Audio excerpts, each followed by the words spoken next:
Compounded it with dust whereto 'tis kin. You must tell us where it is, that we may take it thence and bear it to the chapel. Do not believe it. Believe what? I understand you not, my lord.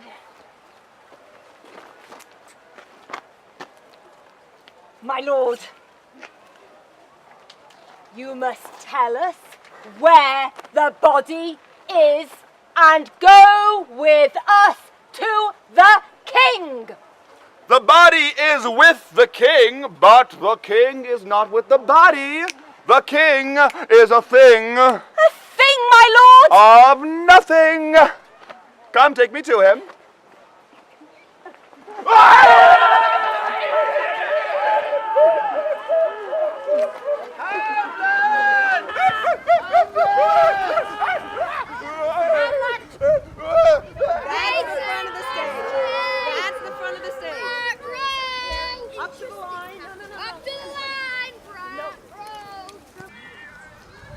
Hamlet!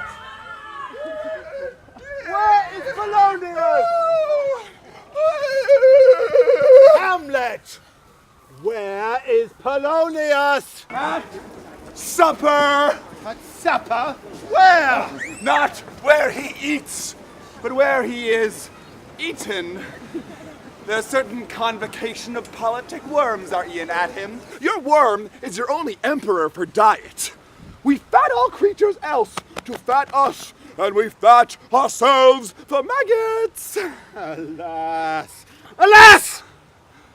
A man, nay, fish with a worm that hath eat of a king, and eat of that fish that hath fed on that worm. What mean you by this? Where is Polonius? In heaven! Send thither to see. If your messenger find him not there, you may seek him in the other place yourself. But indeed, if you find him not within the month, you will nose him as you go up the stairs into the lobby. Go seek him there. He will stay till you come. Hamlet, this deed for thine especial safety must send thee hence to England. To England? Aye, Hamlet. Oh, good. For England. Farewell, dear mother. Thy loving father, Hamlet. Father and mother is man and wife. Man and wife is one flesh. And so my mother. God, for England. God save your gracious wind. Away! Everything is sealed and done that else leans on the affair. And England, if my love thou holds at aught, thou canst not coldly set our sovereign process, which imparts by letters congruing to that effect the present death of Hamlet. Do it, England! For like the hectic in my blood he rages, and thou must cure me. Till I know 'tis done, whate'er my haps, my joys were ne'er begun. Where is the beauteous majesty of Denmark? How now, Ophelia? He is dead and gone, lady. He is dead and gone. At his head a grass green turf, at his heels a stone. Nay,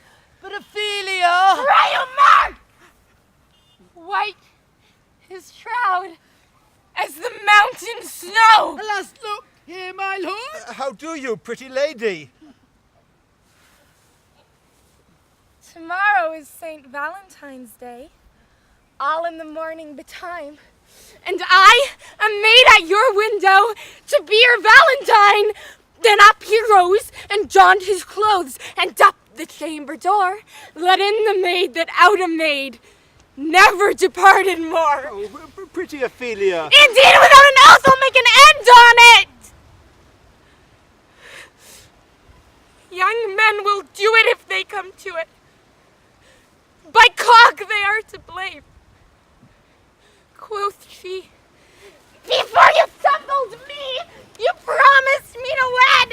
He answers, and so would I have done by yonder sun. And thou hast not come to my bed. How long has she been thus? I hope all will be well. We must be patient. But I cannot choose but weep to think they lay him in the cold ground. My brother shall know of it! And so, I thank you for your good counsel. Come, my coach. Good night, ladies. Good night, sweet ladies. Good night. Good night. This is the poison of deep grief. It springs all from her father's death, and now, behold. Oh, Gertrude, Gertrude. When sorrows come, they come not single spies, but in battalions. First, her father slain, then your son gone, and he most violent author of his own just remove. Lastly, and no less including than all these, her brother is in secret come from France, feeds on this wonder, keeps himself in clouds, and lacks not buzzers to infect his ears with pestilent speeches of his father's death. Oh, thou vile king! Where is my father? Calmly, good Laertes. That drop of blood that's calm proclaims thee bastard. Cries cuckold to my father. Brands the harlot even here between the chaste, unsmirched brow of my true mother. What is the cause, Laertes, that thy rebellion appears so giant-like? Let him go, Gertrude. Fear not our person. Tell me, Laertes, why art thou thus incensed? Speak, man. Where is my father? Dead. But not by him. Let him demand his fill. How came he dead? I'll not be juggled with. Let come what comes, only I'll be revenged. Most thoroughly for my father.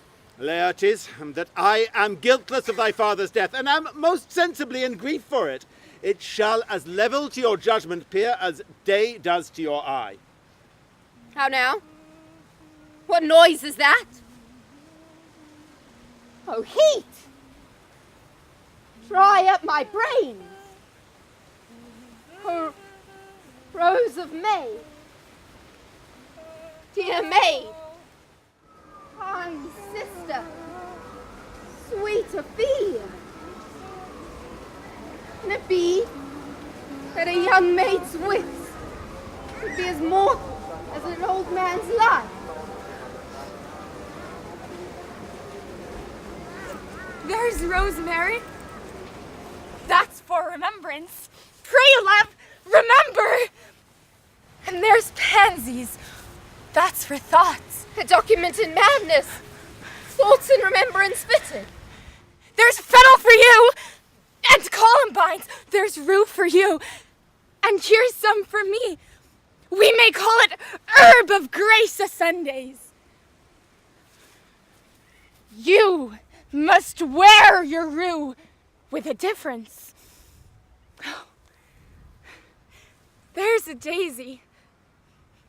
I would give you some violets, but they withered all when my father died. They say he made a good end. And will he not come again? And will he not come again? No. No, he is dead. Go to thy deathbed. He never will come again.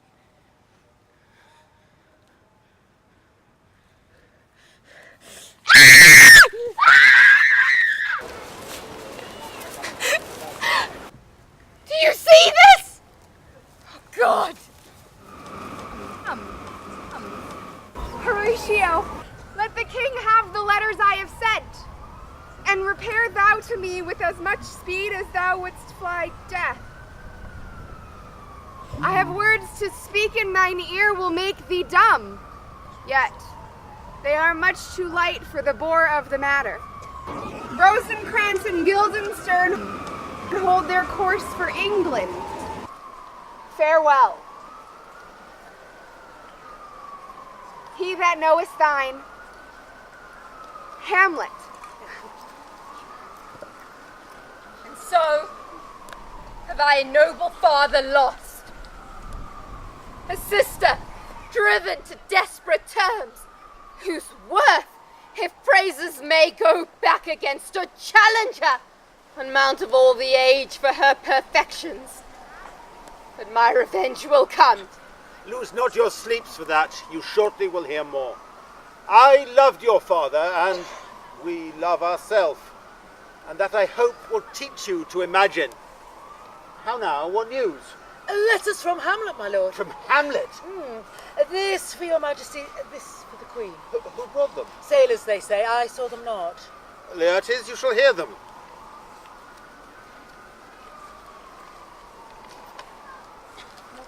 High and mighty, you shall know I am set naked on your kingdom. Tomorrow shall I beg leave to see your kingly eyes, when I shall, first asking your pardon, thereunto recount the occasion of my sudden and more strange return. Hamlet. What should this be? Are all the rest come back, or is it some abuse and no such thing? Can you advise me? Let him come. It warms the very sickness in my heart that I shall live and tell him to his teeth, thus didst thou. If it be so, Laertes, will you be ruled by me? Why ask you this? Hamlet, come back. What would you undertake to show yourself indeed your father's son, more than in words? Cut his throat in the church. No place indeed should murder sanctuarize. Revenge should know no bounds. But will you do this? Stay close within your chamber. Hamlet's return shall know you are come home. Will put up those shall praise your excellence. Bring you in fine together. Will wager o'er your heads. You may choose a sword unbaited, and in a pass of practice, requite him for your father. I will do it. And for that purpose, I'll anoint my sword. I bought an unction of a mountebank. I'll touch my point with it, so that if I gall him slightly, it may be death. Let's further think on this. Weigh what occasion of both time and means may suit us to our shape. If this should fail, and that our drift looks through our bad performance, 'twere better not have sailed. Therefore, this project should have some back or second, which may hold if it should blast in proof. Soft, let me see. We'll make a solemn wager on your cunning. I have it. When that in your motions he is hot and dry, which make your bouts more violent to that end, and that he calls for drink, I'll have prepared a chalice for the nonce, whereon but sipping, if he by chance escape your venom stuck, our purpose may hold there.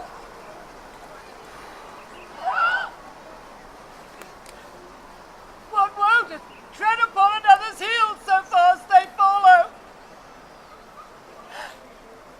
Your sister's drowned, Laertes. Drowned! Where? There. There is a willow grows askant the brook that shows his hoar leaves in the glassy stream. There with fantastic garlands did she make of crowflowers, nettles, daisies, and long purples. The liberal shepherds give a grosser name, but our cold maids do dead men's fingers call them. There on the pendant boughs her coronet weeds, scrambling to hang, an envious slither broke, went down her weedy trophies, and herself fell in the weeping brook. Her clothes spread wide and mermaid-like a while they bore her up, which time she chanted snatches of old lords, as one incapable of her own distress, or like a creature native and unjudant to that element, but long it could not be, till that her garments, heavy with their drink, pulled the poor wretch from her melodious lay to muddy death. Alas! She is drowned! Drowned! Drowned! Too much water hast thou for Ophelia. Therefore, I forbid my tears. How much I had to do to calm his rage. Now this, I fear, will give it start again. Therefore, let's follow. You all follow too. Follow.